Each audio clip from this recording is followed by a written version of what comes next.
Muito bom dia, boa tarde e buenas noites. Eu sou a Prof. Maria Andrade. Hoje eu tô aqui para dar seguimento ao nosso resumo, a nossa revisão da revisão de Direito Constitucional, que tá lá no passo 83 do curso prático para a primeira fase da OAB. É um passo que é somente revisão de constitucional, são cerca de 20 videoaulas ali, indo direto ao ponto. São aulas para relembrar e escutem enquanto vocês se deslocam de um local para o outro. Tá? Hoje a gente vai chegar aqui no ponto 25, finanças públicas e orçamentos, conteúdos em PDF estão lá para os alunos, bonitinho em cada tópico, tá? Emissão de moeda é exclusividade de quem? Do Bacen, tá? É vedado ao Bacen conceder empréstimos ao território nacional e a qualquer órgão ou entidade que não seja instituição financeira, ainda que indiretamente, tá? Então o Banco Central, ele não distribui, ele não faz empréstimos, tá? O Bacen, que é como a gente chama, tá? Poderá comprar e vender títulos de emissão do Tesouro Nacional com o objetivo de regular a oferta de moeda ou taxa de juros.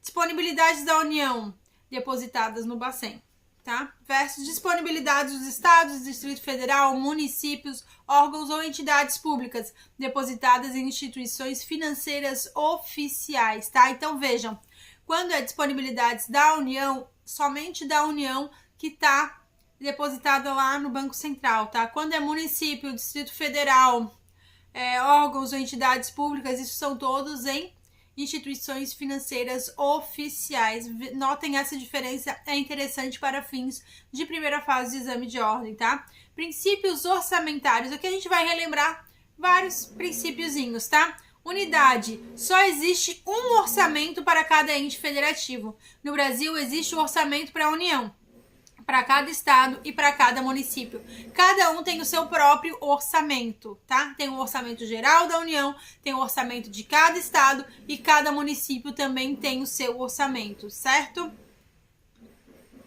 Universalidade ou globalização. O orçamento deve agregar todas as receitas e despesas de toda a administração direta e indireta dos poderes, abrangendo os orçamentos fiscal, mais seguridade social, mais investimento. Clareza. A lei do orçamento deve ser de fácil entendimento e clara para todos, tá? Ela tem que ser fácil de se entender. Você tem que bater o olho ali e entender para onde que tá indo cada dinheiro, de onde que vem cada coisa, tá? Ela tem que ser bem clara, não pode ser assim extremamente dúbia, não pode gerar grandes controvérsias, tá? Ela tem que ser bem direta ao ponto e bem fácil de entender. Esse é outro ponto importante para nós. Anualidade e periodicidade. O orçamento deve se realizar no exercício que corresponde ao próprio ano fiscal. Legalidade. O orçamento é uma lei.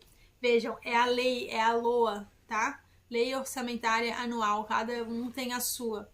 É uma lei mesmo, ela é promulgada, ela é uma lei, o orçamento é uma lei. Isso é importante vocês frisarem e entenderem, tá? O orçamento ele é uma lei. E deve cumprir o rito legislativo próprio e de característica mista, ou seja, a proposta é exclusiva do chefe do executivo e deve, após isso, ser aprovada pelo legislativo. Exclusividade. A LOA, que é a Lei Orçamentária Anual, não conterá dispositivo estranho à previsão da receita e à fixação da despesa. Nesta proibição, não inclui autorização para abertura de créditos suplementares e contratação de operações de crédito, ainda que por antecipação de receita nos termos da lei. Os créditos adicionais podem ser suplementares, quando forem reforçar uma dotação prevista na LOA, especiais, quando forem criar crédito para despesas sem dotação na LOA. Aqui, ó, especiais é um crédito que ele não foi cotado, ele não teve uma dotação lá na lei orçamentária anual, tá? Então é uma coisa, é um crédito adicional. Esse crédito adicional especial é quando ele tem que ser criado, tá? Ele é suplementar quando for reforçar, já está previsto lá na lei orçamentária anual. A gente precisa de um reforço, a gente precisa de um pouco a mais, então é suplementar. E especial é esse outro caso aqui. Extraordinários no caso de eventos imprevistos e urgentes, como guerras e calamidades. Eles são abertos por medida provisória. São aqueles casos das enchentes, né? É que agora aqui no Sul só me vem na cabeça enchentes, mas vocês entenderam, né? Especificação. São vedadas autorizações globais no orçamento. Ou seja, globais é quando tem ali... às vezes tem um contrato público, uma coisa assim, tem o global. É para fazer um prédio. Não, tem que estar escrito ali, para fazer um prédio, é tanto para cimento, é tanto para isso, é tanto para aquilo, é tanto para esse funcionário, é tanto para aquele servidor, sabe? Tem que estar bem detalhado, não pode ser assim global. É para aquilo, sabe? É para cada coisa. Publicidade. O orçamento deve ser sempre divulgado depois de aprovado. O orçamento federal, por exemplo, é no Diário Oficial da União, né?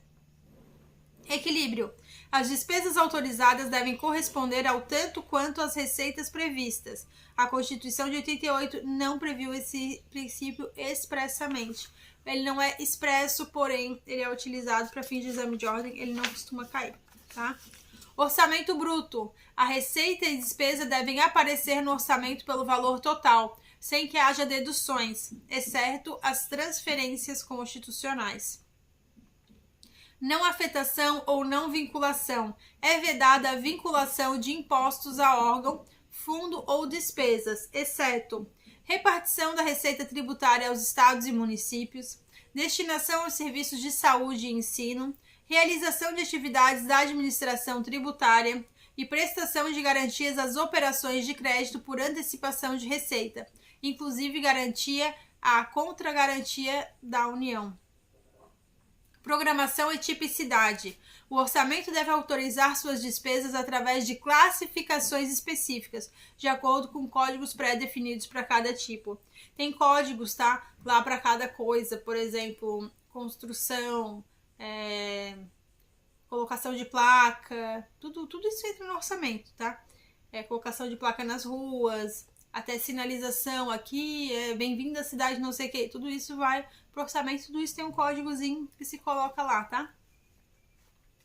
PPA deve estabelecer a administração pública federal de forma regionalizada, diretrizes, objetos e metas, DOM, né? Aqui, ó, diretrizes, objetivos e metas, DOM. Quem gosta de se lembrar, assim, por pegar a primeira letra de cada coisa, tá?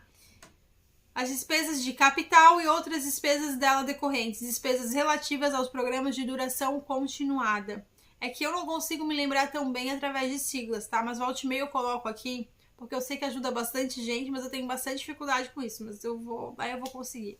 LDO compreende na administração pública federal metas e prioridades do governo, incluindo as despesas de capital para o exercício financeiro subsequente. Orientará a elaboração da lei orçamentária anual e disporá sobre alterações na legislação tributária e política de aplicação das agências financeiras oficiais de fomento.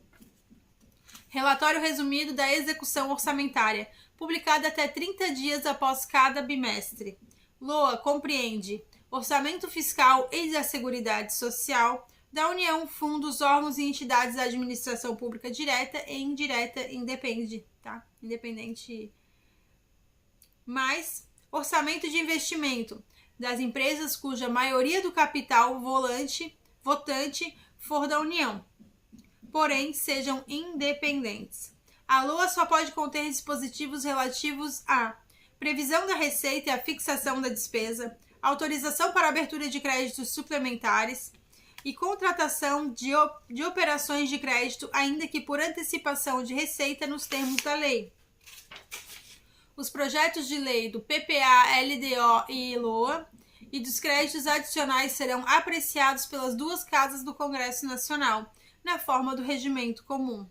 Caberá a cada comissão mista permanente do Congresso Nacional examinar e emitir parecer sobre.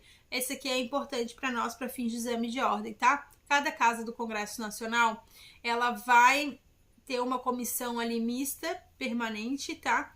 Que vai examinar e emitir os pareceres sobre os projetos referidos acima e as contas apresentadas pelo Presidente da República. Essa parte de contas apresentadas pelo Presidente da República é bem importante aqui, tá? Os planos e programas nacionais, regionais e setoriais previstos na Constituição Federal, exercer o acompanhamento e a fiscalização orçamentária sem prejuízo da atuação das demais comissões do Congresso Nacional e de suas casas. As emendas serão apresentadas na comissão mista, que sobre elas emitirá parecer e apreciadas na forma regimental pelo plenário das duas casas do Congresso Nacional, tá? Então, as emendas são apresentadas lá para essa comissão mista, que fica lá fixa lá no Congresso Nacional, certo? O Congresso Nacional emite o parecer sobre isso. Que são apreciadas, emite esse parecer, né? Depois de apreciar aí sobre a forma regimental, por ser um regimento, né? E aí passa pelo plenário e as duas casas do Congresso Nacional, tá? Para fins de exame de ordem, não cai assim tanto, tá? Mas é que pra minha cabeça faz sentido vocês relembrarem bem isso. Emendas aos projetos de LOA devem satisfazer cumulativamente 3 requisitos. Se você quer fazer uma emenda a um projeto de uma lei orçamentária anual, LOA, você deve cumprir cumulativamente, ou seja, tem que cumprir esses 3 balõezinhos aqui, ó. 1. As emendas devem ser compatíveis com o PPA e o LDO. 2. Devem indicar, se for o caso, quais os recursos que serão necessários para o objeto da emenda. A gente quer emendar porque quer colocar um orçamento para tal coisa, mas aonde que vão tirar esse valor? Da onde que vai sair esse recurso? Isso tem que estar bem explicado, tá? E nesse caso, esses recursos devem provir necessariamente da anulação de despesas. Porém, é proibido que sejam anuladas as despesas que se refiram a dotações para pessoal e seus encargos. B. Serviços da dívida. C. Transferências tributárias constitucionais para estados, municípios e Distrito Federal. Então tem que ter atenção a isso daqui. E o terceiro requisito aí cumulativo é que sejam emendas que se refiram à correção de erros ou omissões, ou então que tenham pertinência com os dispositivos da PLOA, né, que é o Projeto de Lei Orçamentária Anual. Certo? O presidente da República poderá enviar mensagem ao Congresso Nacional para propor modificação no PLOA, que é o Projeto de Lei Orçamentária Anual, ou PLDO, enquanto não iniciada a votação na comissão mista, a parte cuja autoração é proposta. Ou seja, então o presidente ele pode enviar essa mensagem lá para o Congresso Nacional solicitando aí essa modificação, propondo, né, essa modificação, mas tem que ser enquanto não for iniciada a votação, tá? Lá dentro na comissão mista. Os recursos que em decorrentes de veto, emenda ou rejeição do projeto de lei orçamentária anual que fiquem sem despesas correspondentes poderão ser utilizados para créditos especiais e suplementares. Então, aqueles recursos ali que não foram utilizados, digamos assim, eles vão ser utilizados lá naquela parte dos créditos especiais e suplementares que nós vimos agora há pouco, tá? Aqui é uma regra bem importante. É vedada a realização de operações de crédito que excedam o montante de despesas de capital, salvo se autorizadas mediante créditos suplementares ou especiais com finalidade precisa, aprovadas pelo PL ou por MA. Então, vejam, tudo tem que ser muito preciso, tá? Tem que ser tudo muito especificado para o que vai se usar cada dinheirinho. Não pode sair usando assim, colocando dinheirinhos para coisas à toa, tá? Tem que ter, sempre que vem escrito ali, tem que ser especificado, tá? Prazos para as leis orçamentárias. 15 de abril. 8 meses e meio antes do fim do exercício, tá? Então, dia 15 de abril é enviado o PLDO ao Congresso Nacional. PLDO, né? O projeto de lei. Ele é enviado para o Congresso Nacional no dia 15 de abril. No dia 17 de julho, existe a devolução do PLDO aprovado para sanção. Dia 17 de julho. Depois nós temos um recesso até o dia 1º de agosto. De 17 de julho a 1º de agosto. Aí no dia 31 de agosto, que são 4 meses antes do fim do exercício, esse PLOA, essas siglas, ele é enviado para o Congresso Nacional, tá? E do PPA, se for o primeiro ano de mandato. Se for o primeiro ano de mandato, aí ele é enviado, é o PPA, né? Se não, é o PLOA. Mas em ambos os casos ele vai ser enviado aí para o Congresso Nacional, tá? E no dia 22 de dezembro é feita a devolução desse projeto de lei ou dessa proposta, né, que é o PPA, para a sanção, tá certo? Então, primeiro dia 15 de abril, 8 meses e meio antes do exercício, envia para o Congresso Nacional. Dia 17 de julho é feita a devolução para a sanção. De 17 de julho a 1º de agosto está em recesso. Dia 31 de agosto, 4 meses antes do fim do exercício, ele é enviado de volta para o Congresso Nacional. E no dia 22 de dezembro é realizada a devolução para a sanção. Agora a gente vai para o ponto 26, onde a gente vai falar da ordem econômica e financeira. Segundo o artigo 170 da Constituição, a ordem econômica tem como fundamento a valorização do trabalho humano e a livre iniciativa. Finalidade: assegurar a todos existência digna conforme os ditames da justiça social. Princípios gerais da atividade econômica. 1. Soberania nacional. 2. Propriedade privada. 3. Função social da propriedade. 4. Livre concorrência. 5. Defesa do consumidor. 6. Defesa do meio ambiente, inclusive mediante tratamento diferenciado conforme o impacto ambiental dos produtos e serviços e de seus processos de elaboração e prestação. 7. Redução das desigualdades regionais e sociais. 8. Busca do pleno emprego. 9. Tratamento favorecido para as empresas de pequeno porte constituídas sobre as leis brasileiras e que tenham sua sede e administração no país. Parágrafo único. É assegurado a todos o livre exercício de qualquer atividade econômica, independentemente de autorização de órgãos públicos, salvo nos casos previstos em lei. Ressalvados os casos previstos na Constituição Federal, a exploração direta de atividade econômica pelo Estado só será permitida quando necessária aos imperativos da segurança nacional ou a interesse coletivo, a relevante interesse coletivo.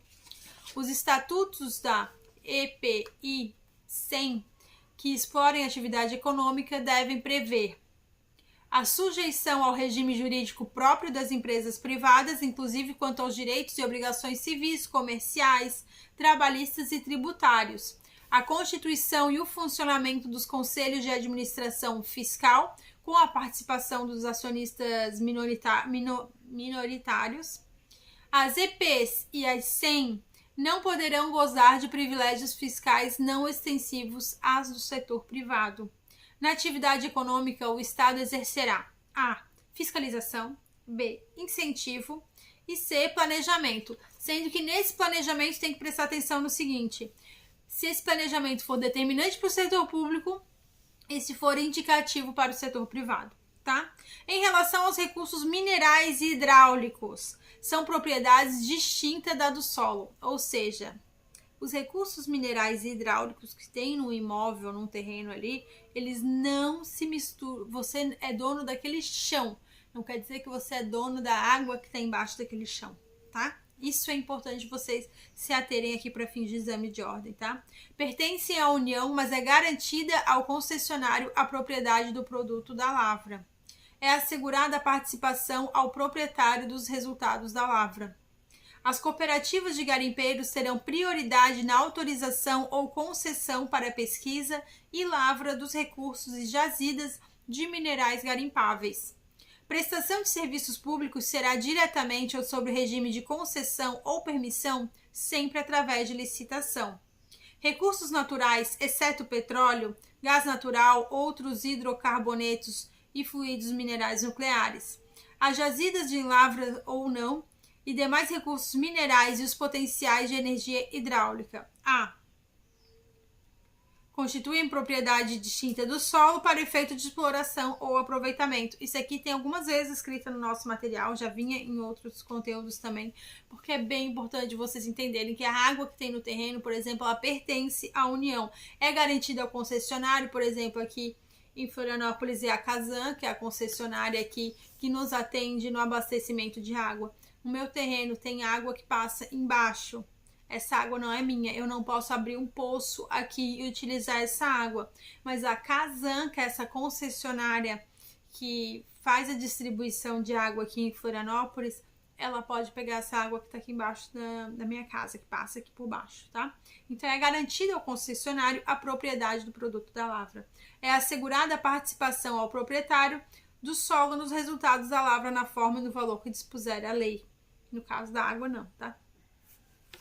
Pesquisa e lavra, somente por autorização ou concessão e por brasileiros ou empresa constituída sob leis brasileiras e que tenha sua sede e administração no país. Não pode uma empresa estrangeira sem estar aqui, sem ser constituída sob as leis brasileiras, né? Sem respeitar as nossas leis, vir aqui explorar esse tipo de recurso, tá?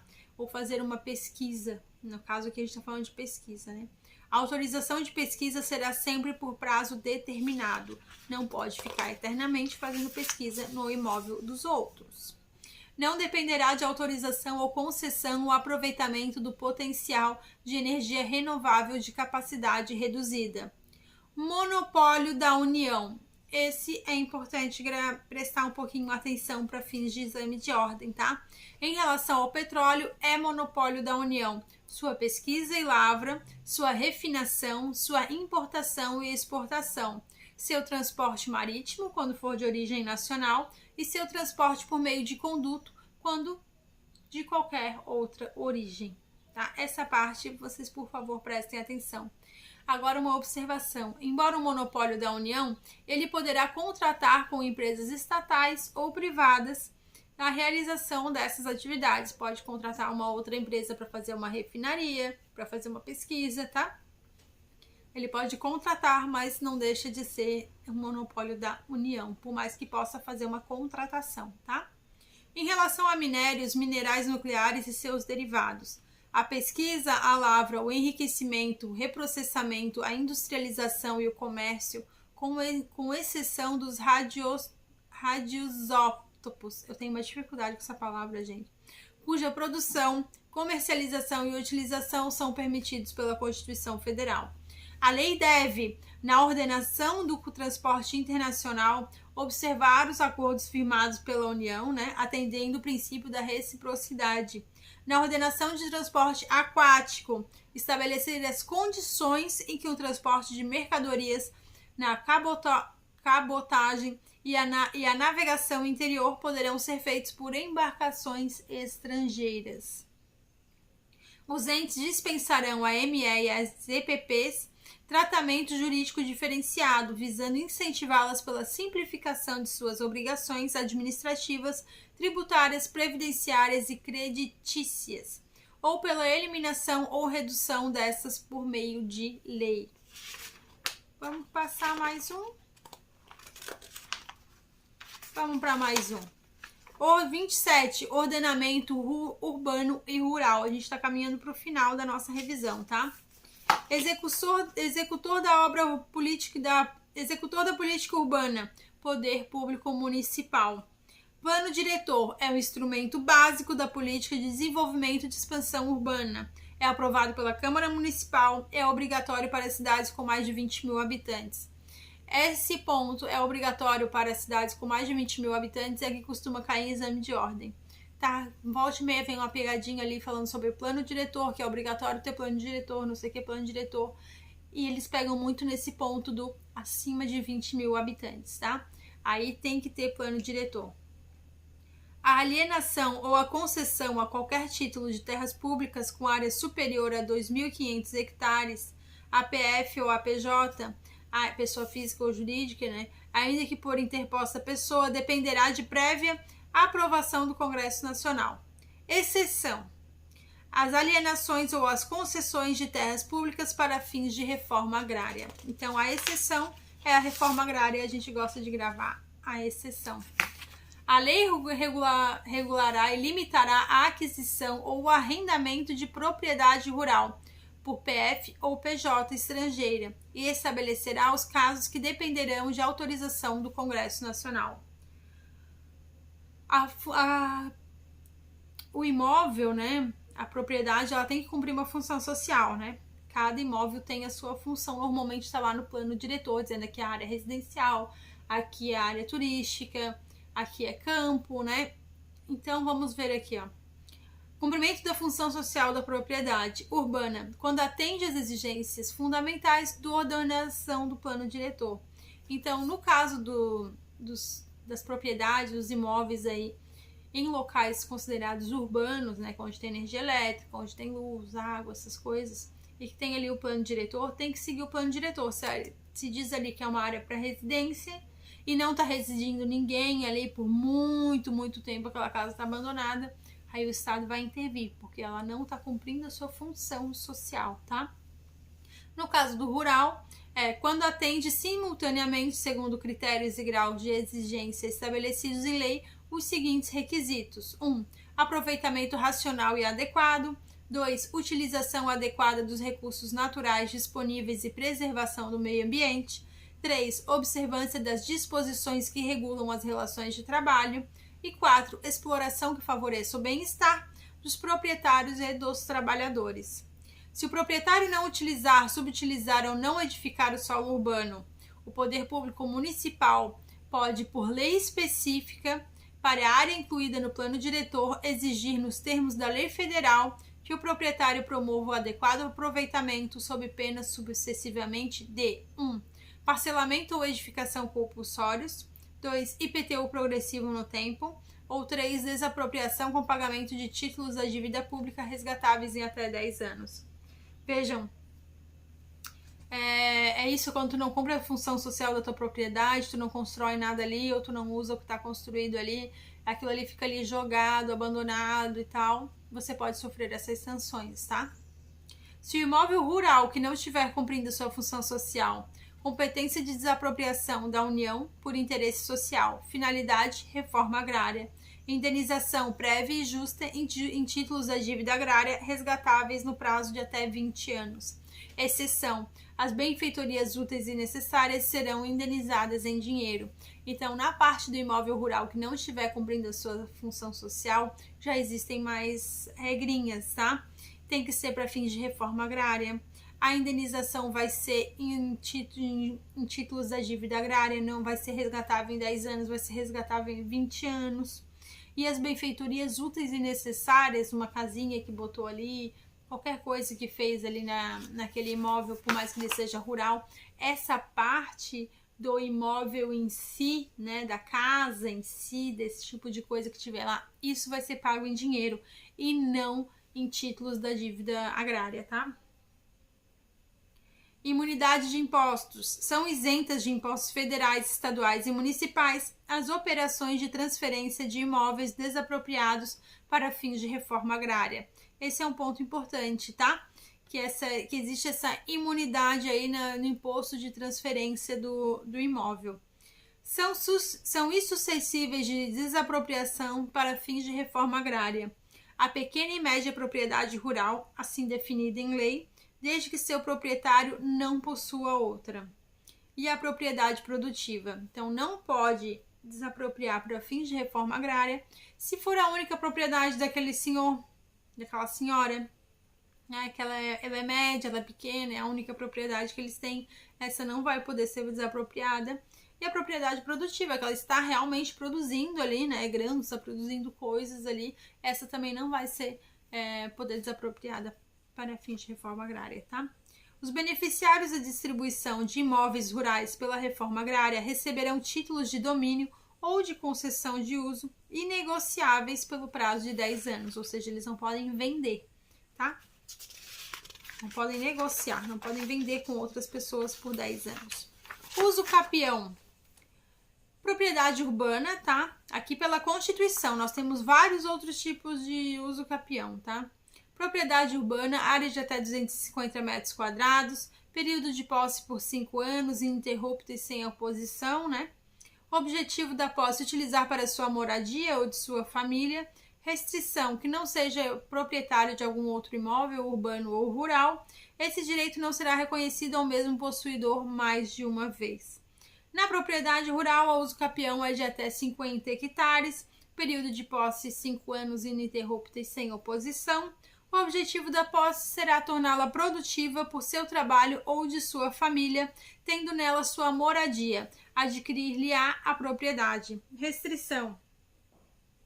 Restrição: não seja proprietário de outro imóvel urbano ou rural, tá? Os imóveis públicos não serão adquiridos por uso capião. Os imóveis públicos, eles não tem como, tá? Aqui aconteceu um caso na Universidade Federal de Santa Catarina. Havia uma família que morava lá dentro da UFSC desde que ela foi construída, tá? O avô, não sei quem ali daquela família, eles tinham uma casinha lá dentro.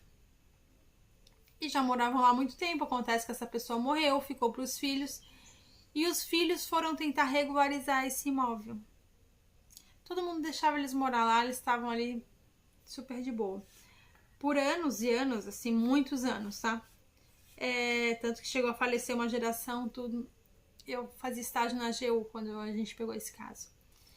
Acontece que por mais que eles já estivessem há mais de 40 anos naquele imóvel, sem oposição, sem nada, o imóvel estava dentro da UFSC, que é a Universidade Federal de Santa Catarina. Então eles não tinham como usucapiar ali. E aí aconteceu o pior. Como esse processo foi para ali a AGU fez parte desse processo, defendendo ali a União, a minha chefe, ela teve que solicitar a desapropriação. Né? Eles tiveram que ser despejados. Foi muito triste, foi um processo muito triste, mas ela não podia se omitir também, porque também não podia deixar eles ficarem, sabe? Foi bem complicado, mas é isso que acontece, tá, gente? É bem complicado mesmo. O outro tópico, ele é mais extenso, vai ser uma aula só, uma gravação só para ele, tá? No próximo a gente vai pro ponto 28, ordem social, vamos falar de seguridade, tá? Um beijão da prof, a gente se vê na próxima aula.